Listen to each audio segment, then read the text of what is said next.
Come along with us as we stop in Mount Pleasant, South Carolina, on the banks of Shem Creek at Tarvin Seafood.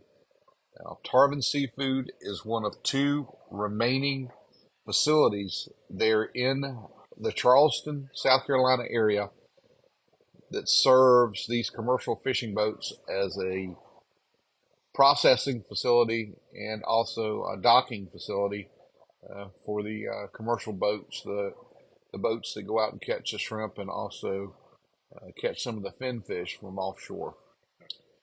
We're going to sit down here and talk with Kola Tarvin, talk about the industry and the way he sees the state of the industry. You guys enjoy. Well, hey guys, we're here on Shem Creek in Mount Pleasant, South Carolina. Charleston is just to the south of us. We came across the harbor to get here, and we're here with Kola Tarvin at Tarvin Seafood. They are one of the last packing houses here in this area of South Carolina. Rolled up here, they've got, looks like 3 shrimp boats out here. It looks like y'all got a couple snapper boats tied up out there. Is there a big snapper fishery here? Yeah, we got one snapper boat. We call them bandit boats, so right. They do bottom fishing. And the other boat there fishes for king mackerel, wahoo, and as well does snapper and bottom fishing and traps for sea bass. Really? Yeah, he can have, I believe, up to like 20 traps, and he'll take them out there, set them, let them soak, and then go back there and get them. That's interesting. Yeah. I understand that our black sea bass fishery may be shutting down for a little bit, kind of like they did us with the red snapper. Yeah, I know they've gotten very, very strict just in the last few years here. You can't go out to one of those artificial reefs and put a line down without getting a red snapper. Yeah. Yet those are protected fish right now, endangered or whatever. I can tell you where they're not in any danger of going away is up off our offshore reefs, because it's just covered up with them right now. Oh, but yeah. Still, you can only go out. I think they open that fishery one weekend a year for like 2 days or something. You can have a maximum of 4 fish or something. Yeah, ours for the just year. Opened up, and I believe it's shut down already quickly. So. Well, tell me a little history about Tarvin Seafood and this location. How long have y'all been here in the history of the place? So this building has been here for almost 70 years. It's an old kind of just rundown fish house. This fish house is probably, golly, I don't know, I've seen just countless pounds of shrimp and swordfish and shark and just all sorts of things have come through this fish house, and there's just a tremendous amount of history in this building. We were fortunate enough to come here to this building about 9 years ago. We were leasing it from the owners. It did get sold, but it got bought by the town of Mount Pleasant, which we lease from the town of Mount Pleasant, which we're very fortunate to be able to do that. Because this was a very prized well, you're right here on the point. You're your first show in town. Absolutely. A lot of the builders wanted to come here and build hotels and resorts, and thankfully the town stepped in and bought it and want to remain to keep it a fish house. Well, I kind of see that theme as I go along and look at areas. And Shem Creek is no different. There's restaurants and everything else that have been developed. Residents as well as commercial places down here along. When I say commercial places, I think you guys got some shops down there. There's they've developed that into a kind of a waterfront area, and when that happens, the backside of that is the commercial guys that are unloading seafood lose a very valuable resource in that. I mean, they come here, you got ISOs out there, you're icing the boats. I didn't see fuel, but you got fuel here? There's a fuel dock right across the creek we go to. Okay. But I do all the ice for all the boats here. All the boats are iced here? I have a blower over there to the side and a big container full of ice, and we'll blow the ice onto the boats as needed and whatever they want. Well, the property itself, for what it's being used for, cannot be replaced. Absolutely not. And it seems to be a common theme as these areas along the coast, and it doesn't matter where you go up and down the East Coast, Florida, Georgia, South Carolina, North Carolina. These places, the value of the property has changed in that, maybe we don't need to foster that resource anymore. We're gonna move in a different direction, and it's unfortunate to see, because when I was young and working in the industry, I can remember at our dock sometimes 60, 70 boats tied up, and they were working. And you come into a place like this one, just like this building right here, with a big table set in, and it have 40 or 50 shrimp headers up there working the table. Their income, it's the whole thing, the way it kind of webbed out and trickled down was impressive, how the industry worked. And another thing people don't understand about fishing is that's new money. That is, it's economy that's created not from something else. The resource is taken from the sea and brought, the value is placed on it by the market, and it's new money, it's new revenue that's generated by a product that's brought in from the ocean. It's kind of a different concept than what a lot of people are, because the expense, they have to take a resource to turn it into a resource to make a product. Seafood's not that way. It's new money. It's right off a printing press, if you will. Now, the 3 boats that you've got out here right now, these guys look like they're working. These boats are in really, really good shape. They look like they're working. Is this what the current fleet that you have here at Tarvin, or are the boats out working or moving around? I have 2 boats out working. One boat's down in Georgia, and my other boat is down in Florida off the Cape working, and that's the Carolina Breeze steel hull. They're down off of Florida, and we go down there every once in a while to pick up a load of shrimp, and that gets us, when the shrimp in here slows down, we're thankful to have a traveling boat that goes from North Carolina. You got a resource that you can go pull off. And we, it's our boat. We own it. We know exactly the kind of shrimp that they're catching. We know exactly the quality of the shrimp. That's the big thing for us, is quality. I won't ever import anything overseas or anything like that. That's kind of how we made a name for ourselves, is the quality over the quantity. I've never used a preservative. I've never used a chemical in my shrimp, and I never will.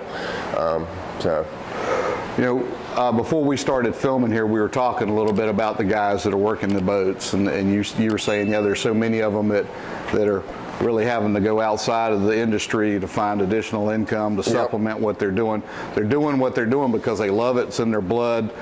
Don't want to be without it, and doing it. But it's just not what it is. We look at shrimp prices right now really being down.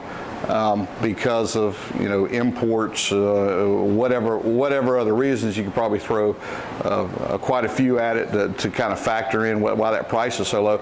Yet the operational expenses of these things, fuel costs is the big one. Astronomical. It's just gone through the roof. Absolutely.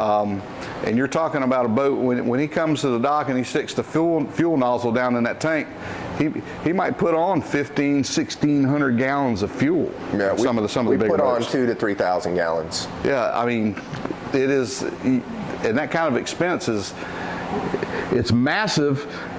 But the way these guys are getting paid for their shrimp, it really makes you wonder, really how they're managing to not only keep food on their table, but the maintenance and things like that are necessary on the boat. Net repair, all that stuff kind of costs money down the line, and it doesn't.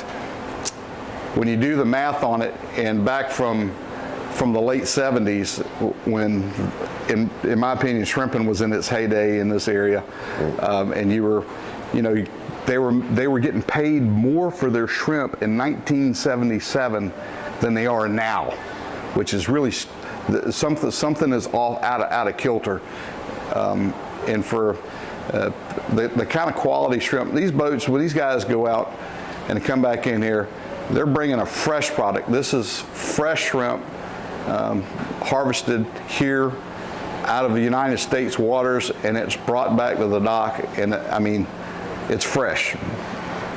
It hasn't gone through any kind of preservatives or anything like that. It's come out, it's getting iced, and it's going to the consumer, and that's a special thing that a lot of bigger places are not. There's a big discussion now about freezer boats versus ice boats. And what it takes for the freezer boats to actually preserve, because they may be a month or so before they unload their catch, and the ice boat is typically, he's not going to be more than 2 or 3 days before he brings his stuff back in and unloads it. There's a big discussion about what is necessary, because some of the boats have to use a preservative down in the brine tank when they blast freeze those shrimp, versus the ice boat, which they're usually headed, processed on the boat, washed, and iced right there, and then they're ready to go. Well, Kola, let me ask you this: you've been in this industry here for a little while, and kind of seen things going down. Where do you see it going here locally for this area? Locally, it's dwindling, and dwindling quick. Fortunately enough, my brother, long story short, my brother is the one who really got the whole family into it. We had a neighbor who, she was an art teacher at a local school, and once a year she'd take the students out on a shrimp boat, and they would go out on the shrimp boat and draw pictures of the catch and the bycatch and the shrimp and all that. My brother one year went to that school one year, went on the boat. I don't believe he drew a single picture. He went straight to work and was just fascinated. Just bit him from the start. It got him from the start. He did that for a few weeks, and I got curious and wanted to know what my big brother was doing, and I got hooked quickly. And we spent our summers working on the back deck of shrimp boats, in middle school and high school, and spent our summers doing that, and our weekends shrimping on the water. Came hooked, and I think my parents saw the kind of passion that he mainly had and I had for fishing and shrimping, and they bought him a shrimp boat, and kind of the rest is history. Kind of, that's the writing on the wall. Huh? Yeah, the rest is history. He had a huge. The first day he took the boat out, caught I think 1,100 pounds. Had no idea what to do with 1,100 pounds of shrimp. Just had no idea. The guy that we were working with said that he would sell all our shrimp we caught. We brought him 1,100 pounds. Had no idea what to do with it. So we bagged them up in 5-pound bags, went downtown, knocked on the restaurant door, said, "Here's 5 pounds. If you like it, call me tomorrow."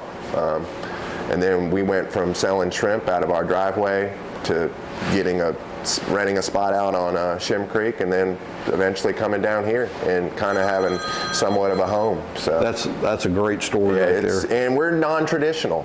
Normally you come to places like this and you see 3rd, 4th, 5th generational shrimpers. We're not relatively new to the game. Yeah, we're relatively new. Yeah. There was kind of some, I wouldn't say like backlash, but it was we kind of had to fight a little extra hard to make a name for ourselves, because we were new into the business, and we were side to side with 3rd, 4th, 5th generational shrimpers. So a fisherman, it's you don't want people fishing in your spots, and we totally get that. Yeah, they've earned that spot for a long, long time, but we've worked really hard to make a name for ourselves, and I feel like we're part of the community now. Well, we're glad to see you here, and I'm sure that a lot of folks here in the Charleston area are glad to see y'all here for the product that y'all put across the dock here.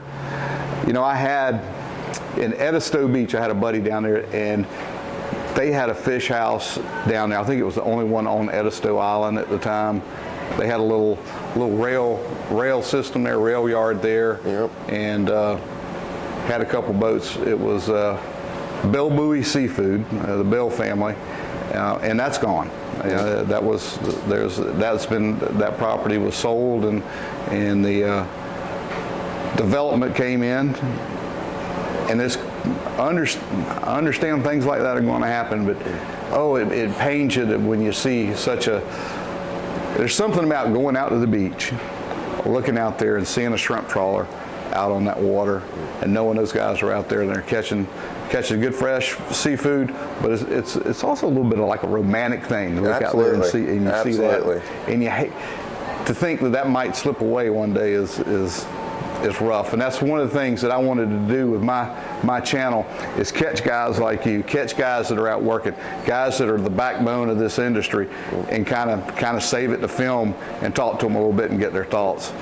Well, I tell you, Kola, we've certainly enjoyed having you on the channel today, and this has been a lot of fun. The one nice thing I will say about that is my brother's 32, I'm 30 years old, and I just had a 10-month-old son, and we're going to do our damnedest to keep this show up and running as long as we can, because I'd love to see that is encouraging to hear. So, and I'm sure a lot of people are excited to know that. Absolutely. Yeah, I appreciate it. Thanks again, and we certainly appreciate your time. Thank you. Well, thanks so much to Kola and the Tarvin family for allowing us their time and inviting us into their facility and kind of looking around and having an opportunity to speak to them. Really neat place and a special place right here in the low country of South Carolina. And thanks for watching. We're going to ask if you haven't done it yet, you'll click on that subscribe link. Most of all, hey, we want you guys to be safe out there.